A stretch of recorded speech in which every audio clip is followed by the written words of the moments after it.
about the foundation of your joy. I got about 3 points here that I'm going to hit, and then we're going to go home. I told you I'd have you out of here by 8:15, and I'm right on track at 7:40. Hello, somebody. I'm going to give you 3 points. Are you ready? Now, let me give you a revelation about joy. I've never heard this. I never knew it. I found it out today while I was preparing this word. Are you ready? Joy is not a verb, it is a noun.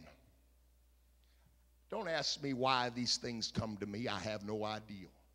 I am not an English major like my son that has 5 million books. He's got a library in his room. Hello, somebody. But I'm just telling you, it means something. Because when we think about joy, we think about a verb doing something. Joy is not a verb, it is a noun. It is a position. It is a place. Joy, when you dwell in the place of joy, you ain't got to worry about the action. Let me tell you what joy means in the Greek. Are you ready for this? Somebody say, I'm ready. It is the awareness of God's grace. Joy is the awareness of God's grace. It is grace recognized. That's why we don't get joy. Is we're not recognizing the grace of God. I had the Holy Ghost speaking in tongues, and I was a works-oriented preacher. My salvation was predicated on my prayer life. How many verses I read, how long my sleep was. And I was miserable. How many of you know those holiness women? They may look nice, but they look miserable.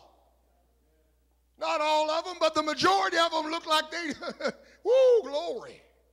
They need a dose of some joy. Hello, I'm not being mean, I'm just telling you.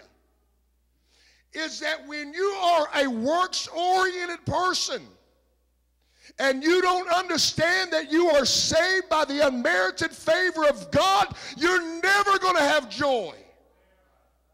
I had the Holy Ghost speaking in tongues and was miserable. You know why? I never did believe God loved me. I always felt like a failure. Because no matter how much you pray, you didn't pray enough. No matter how much you do, you didn't do enough. I would get condemned about fasting. You know why? I didn't fast enough.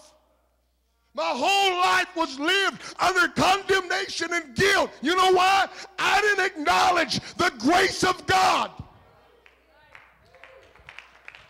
But the moment that I came to the revelation, I'm not saved by predicated on what I did. I'm saved predicated on what he did. It put a song in my heart. It put a praise in my spirit.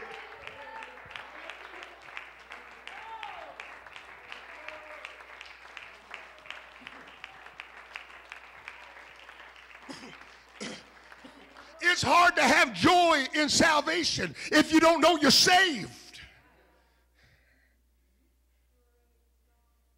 If you don't know you're saved, how are you going to be happy about it? Now, I know you got some cops that love going around and say, well, wait a minute. We're on people thinking they're saved when they ain't.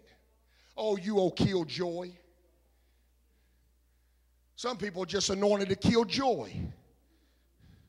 Wouldn't it be better to have the liberty to go after God with all your heart and be glad and say, wait a minute, I'm accepted, he loves me, I can praise him, I can talk in tongues, I can live for God?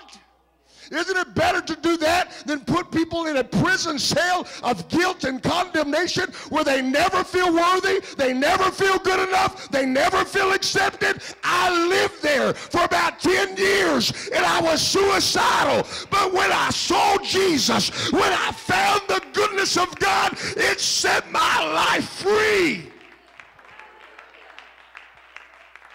My God, somebody stand and twirl with me.